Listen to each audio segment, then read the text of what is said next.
शुभम और कबीर दोनों एक ही मोहल्ले में रहते थे और एक ही स्कूल में पढ़ते थे।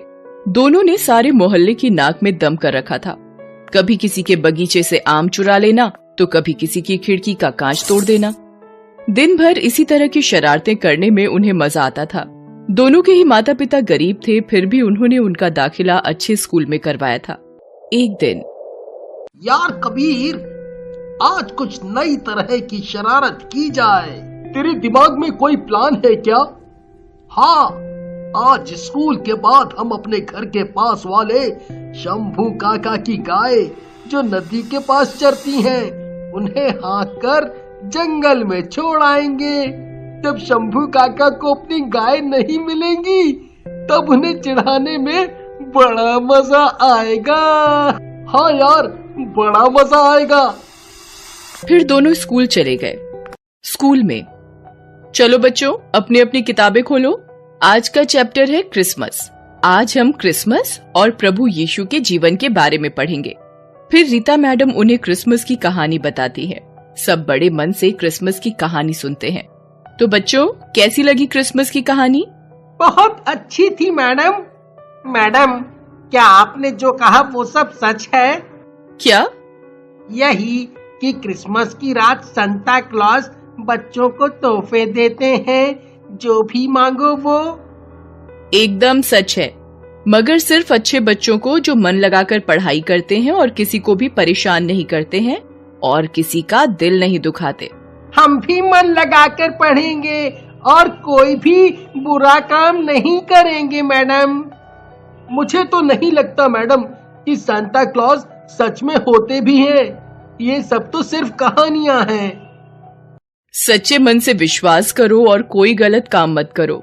सांता जरूर आएंगे। अब चलो बच्चों, आज की क्लास यहीं खत्म। कल सब इस चैप्टर को अच्छे से पढ़ कर आना। स्कूल के बाद, चल यार, शंभू काका की गाय खोली जाए। नहीं दोस्त, अब मेरा ऐसा करने का बिल्कुल भी मन नहीं। आज से मैं किसी को परेशान करके उसका दिल नहीं दुखाऊंगा। अब तुझे क्या हो गया? सुना नहीं मैडम ने क्या कहा था? जो अच्छे बच्चे होते हैं सांता उनको ही तोहफे देते हैं। क्या यार, तू भी इन सब बातों को मानने लगा?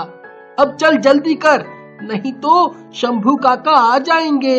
नहीं यार, तुझे जाना है तो जा, लेकिन मैं आज के बाद से ऐसा कोई भी काम नहीं करूंगा जो दूसरों को तकलीफ दे। शुभम नहीं गया तो कबीर भी कहीं नहीं गया। उस दिन से दोनों दोस्त थोड़े कटे कटे से रहने लगे। कबीर जो भी शरारत करने को कहता, शुभम उसे मना कर देता। शुभम ने अब अच्छा बनने की ठान ली थी। अब वो सारी बदमाशियां छोड़कर मन लगाकर पढ़ाई करता। एक दिन, चल यार, आज बाजार चलते हैं। क्यों? अरे भूल गया, इतने दिन से जो हम लोग वीडियो गेम के लिए जो पैसा जमा कर रहे हैं, मम्मी पापा तो दिलाने से रहे। मेरे पास तो पूरे पैसे हो गए हैं। तेरे पास कितने हुए हैं? यार, मुझे तो ध्यान ही नहीं है, मगर पैसे तो मेरे पास भी पूरे हो गए होंगे।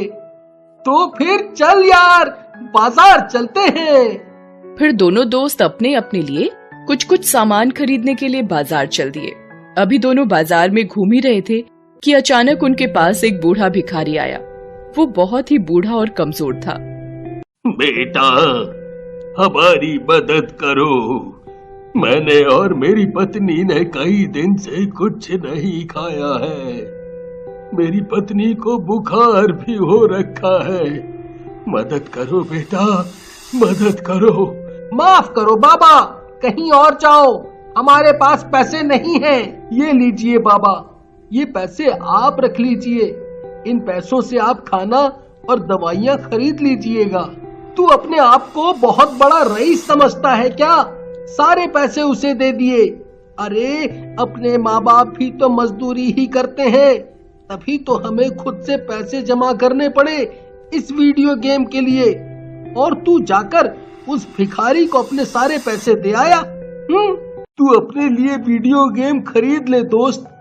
मुझे उस भिखारी को पैसे देकर जो खुशी मिली है ना, वो तो मुझे किसी भी तरह का गेम खरीदने पर नहीं मिलती।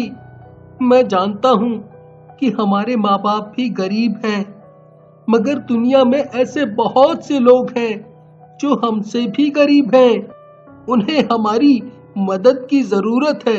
अगर तूने पैसे बचा लिए होते तो तेरे पास भी होता ऐसा ही वीडियो गेम। हाँ। शुभम कुछ नहीं बोला, बस मुस्कुरा दिया। दिन बीतते रहे। शुभम अच्छे बच्चे की तरह सांता से मिलने की चाह में सारी शरारतें छोड़कर मन लगाकर पढ़ाई करता रहा, जिसका परिणाम ये हुआ कि वो अपनी क्लास में फर्स्ट आया। क्रिसमस की रात शुभम सारी बातें छोड़कर सांता का इंतजार कर रहा था। रात के 10 बज चुके थे। उसने अभी तक खाना भी नहीं खाया था। चल बेटा, अब तो खाना खा ले। जिद मत करो बेटा, सांता को आना होता तो अभी तक आ जाते। मुझे विश्वास है माँ, सांता जरूर आएंगे। मैंने किसी को परेशान नहीं किया और अपनी क्लास में फर्स्ट भी आया हूँ। सांता जरूर आएंगे माँ। ठीक है, तू करता रह इंतजार। खाना निकाल कर रख दिया है, जब भूख लगे खा लेना। मैं सोने जा रही हूँ।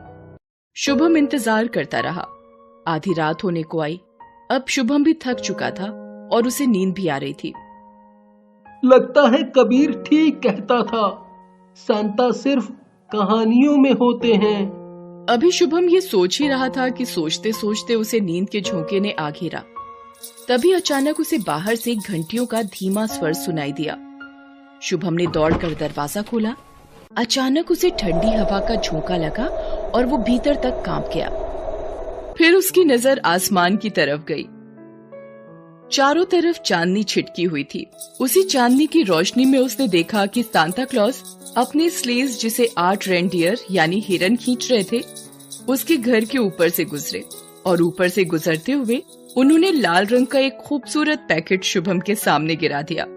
फिर सांता ने एक जोर की आवाज लगाई, हो हो हो हो हो हो हो हो, merry Christmas my son, merry Christmas. मेरा विश्वास जीत गया। मुझे सांता ने तोहफा दिया है। ये इसके बाद जैसे ही शुभम नींद से चौंक कर उठता है, उस वक्त तक सुबह का उजाला फैलने लगा था। क्या वो सब मेरा एक सपना था? क्या सांता मेरे सपने में आए थे? नहीं, ऐसा नहीं है। मैंने महसूस किया था उन सब चीजों को। फिर वो बिस्तर से उतरने लगता है। तभी उसका पैर किसी चीज से टकराता है। शुभम नीचे झुककर देखता है। उसके बिस्तर के नीचे ठीक वैसा ही लाल रंग का पैकेट था जैसा सपने में उसे सांता ने दिया था। उसने वह तोहफा खोला तो उसमें वैसा ही प्यारा सा एक वीडियो गेम था जो उसने खिलौनों की दुकान पर देखा था। वो ये तोहफा पाकर बहुत खुश हुआ। उसने अगली सुबह जाकर ये घटना कबीर को बताई। ये सुनकर कबीर बहुत हैरान हुआ। उसे अब बहुत अफसोस हो रहा था कि क्यों नहीं उसने शुभम की बात मानकर शरारत करना छोड़ा। उस दिन के बाद से कबीर ने भी अच्छा बच्चा बनने का फैसला किया। जो भी सच्चे मन से सांता में विश्वास रखकर अच्छे काम करता है, सांता उसके पास जरूर आते हैं।